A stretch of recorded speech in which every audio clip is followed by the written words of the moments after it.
ప్రశ్నించడం వద్దే ఆగిపోవద్దు, పరిష్కారాలు కూడా వెతకండి. యువతకు ప్రధాని నరేంద్ర మోడీ పిలుపు. వికసిత భారత్ సాధనలో యువతే కీలకం. ప్రతి తరానికి ఒక జాతీయ బాధ్యత ఉంటుంది. యువత తమ లక్ష్యాల్లో దేశ అభివృద్ధిని కూడా భాగం చేసుకోవాలని సూచన. ఐఐటి ఢిల్లీ 57వ కాన్వకేషన్లో ప్రధాని ప్రసంగం. ఇక నిరుద్యోగం, పేపర్ లీకులు, ఉపాధి సంక్షోభం, నేడు సర్టిఫికెట్లకు విలువ లేదు, వాటితో జాబ్స్ రావట్లేదు. రాహుల్ గాంధీ. ఉత్పత్తి రంగం కుదేలైంది, ఉపాధి కరువైపోయింది. యువత చీకటిలో చిరుదీపం వెలిగించింది. భారత యువతకు సాటి లేదు. 40 కోట్ల యువతే దేశానికి బలం. ప్రేమ ఆప్యాయతతో వ్యవస్థను మారుస్తాం. ప్రయాగ్రాజ్లో ఛాత్రోంకి గూంజ్ ప్రోగ్రాంలో ప్రతిపక్ష నేత స్పీచ్. యువత 40 కోట్ల మంది యువత ఉన్నారని చెప్పేసి రాహుల్ గాంధీ అంటున్నాడు. మరి ఈయనేమో ప్రశ్నించడం వద్దే ఆగిపోవద్దు, ఏంటిది పరిష్కారాలు కూడా వెతకండి అని చెప్పేసి ఈయన అంటున్నాడు. నేనేమంటున్నా అంటే 40 కోట్ల యువత ఉన్నప్పుడు ఈ వృద్ధులు ఎందుకండి మనకు నాయకులు? ఇప్పుడు తెలంగాణ గవర్నమెంట్ రూల్ ప్రకారం అయితే 57 సంవత్సరాలకే పింఛన్ ఇవ్వాలనుకుంటే ఈ సంవత్సరం నుండే రాహుల్ గాంధీ పింఛన్ అర్హుడు. ఓకేనా? ఈయననో 70 ఏళ్ళు దాడుతున్నాయి. 70 ఏళ్ళు అటువంటి వ్యక్తులు వీళ్ళు ఇంకా యువతకు సందేశాలు ఇచ్చింది. యువత చేస్తున్నటువంటి పోరాటాల మీద వీళ్ళు అవసరం ఉన్నప్పుడు చివరి మూమెంట్లో రాహుల్ గాంధీ ఎంటర్ అవుతాడు. వాళ్ళు ఏం చేస్తారులే అని చెప్పేసి యువతను పట్టించుకోకుండా ఈయన ఉంటారు. పరిష్కారాలు వెతకండి. పరిష్కారాలు వాళ్ళు చెప్పారు కదా, పరిష్కారంతోనే ఉద్యమం చేసిరు కదా వాళ్ళు. ధర్మేంద్ర ప్రధాన్ రాజీనామా ఇవ్వాలి, పేపర్ లీకేజీలు ఉండద్దు, పేపర్ లీకేజీలు లేకుండా కట్టుదిట్టంగా ప్రశ్నపత్రాలు ఉండాలి, వాటిని తయారు చేసే విధానంలో ఎలాంటి లోటుపాట్లు ఉండద్దు, వాటికి పటిష్టమైన భద్రత ఉండాలి. ఆ ఏజెన్సీలు ఏవైతే ఉంటాయో ఆ ఏజెన్సీలు వాటి పనితీరులో ఏమైనా లోపాలు ఉన్నాయంటే ఏజెన్సీకి సంబంధించిన విషయాలలో ఆ ఏజెన్సీలు బాధ్యత వహించాలి. ఇవన్నీ కూడా వాళ్ళు చెప్తున్నటువంటి పరిష్కారాలే కదా. మళ్ళీ పరిష్కారాలు చూపించమంటే ఇట్లా ధర్మేంద్ర ప్రధాన్ రాజీనామా చేయాలనే పరిష్కారాన్ని ఎవరు చెప్పిర్రు? వాళ్ళే చెప్పిర్రు కదా. పరిష్కారాలు వాళ్ళ దగ్గర ఉన్నాయి. మీకు పాలన చేతనైతే లేదనంటే ఆ జెన్జీ నుండి, ఓకేనా, ఆ CJP నుండి ఓ 4గురిని మీ దాంట్లో టీంలోకి తీసుకుర్రు. ఇక తీసుకొని వాళ్ళు చెప్పినటువంటి దాని ప్రకారం మీరు పాలన కొనసాగిరి. మీకు ఎట్లా శాత కాదు, అర్థమైపోయింది. మీకు ఏమైనా అంటే తిట్టడం. మీ ఎంపీలు ఏమైనా మాట్లాడతారు, ఆ కొండ విశ్వేశ్వరరెడ్డి లాంటి ఎంపీలు కాల్చి పడేస్తారా వేరే దేశాల్లో? అయితే ఏదా రమ్మాను ఒకసారి. అమెరికాలో నిరసన చేసేది ఉంటే, ప్రభుత్వానికి వ్యతిరేకంగా నిరసన చేసేది కాల్చి పడేవని చెప్పేసి చెప్పాను. ఏ దేశంలో కాలుస్తారు చెప్పవా నువ్వు? అమెరికాకు. మరి అదే విషయాన్ని ఇంగ్లీష్లో ట్రంప్ను ట్యాగ్ చేసి ట్విట్టర్లో పోస్ట్ పెట్టు దమ్ముంటే. ట్రంప్ మాట్లాడే మాటలకు సమాధానం చేయడం చేత కాదు, కానీ మీరు ముచ్చట చెప్తూ ఉంటారు. కొండ విశ్వేశ్వరరెడ్డి మాట్లాడిన మాటల మీద వేరే ఎవరన్నా ఖండన చేసిరా కనీసం? తెలంగాణ ఇప్పుడు ప్రశ్నించడం వద్ద ఆగిపోవద్దు అని చెప్పేసి నరేంద్ర మోడీ అంటున్నాడు. ప్రశ్నించడం వద్ద ఆగిపోడు కాదు సార్, పరిష్కారాలు ఏమి ఉన్నాయో పరిష్కారాలు మొత్తం జెన్జీ దగ్గర ఉన్నాయి. మొన్న తెలంగాణలో ఇందిరా పార్క్లో ధర్నా చేసినటువంటి ప్రత్యుష దగ్గర కానీ, అరుణ్య దగ్గర కానీ, అన్సర్ దగ్గర కానీ, రుచిత్ దగ్గర కానీ కూర్చోబెట్టండి.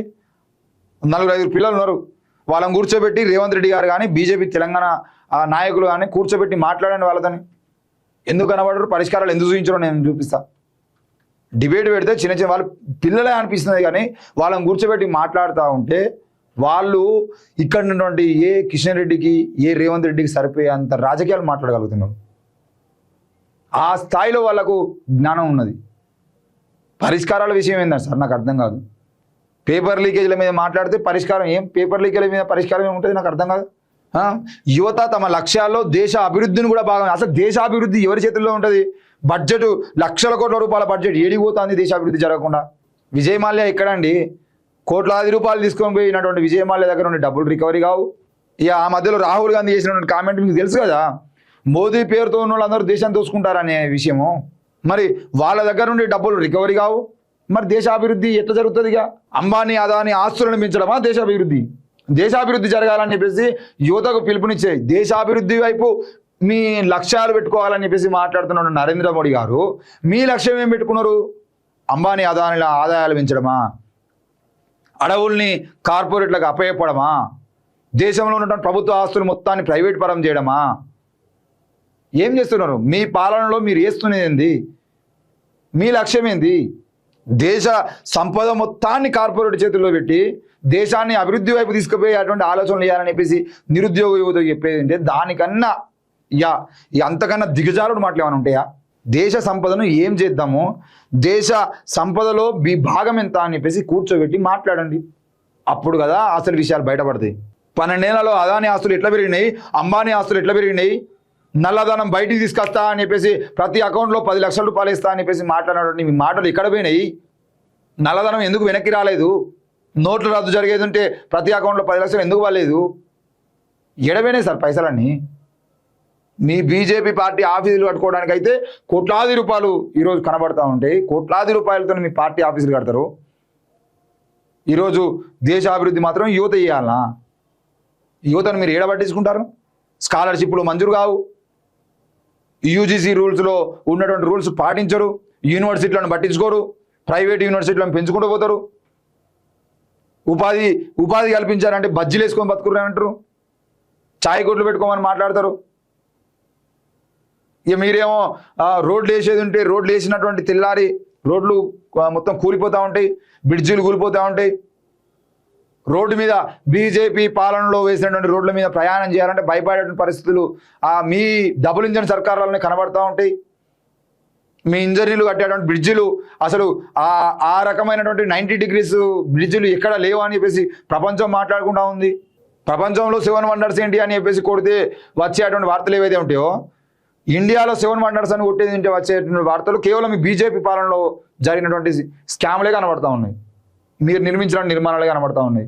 7 వండర్స్ ఆఫ్ ఇండియా అని కొట్టేది అంటే దాని మీద జరిగినటువంటి రూల్స్ ఇక ప్రపంచంలో ఏది జరుగుతలేదు. ఏం మాట్లాడాలి ఇక దేశాభివృద్ధి గురించి?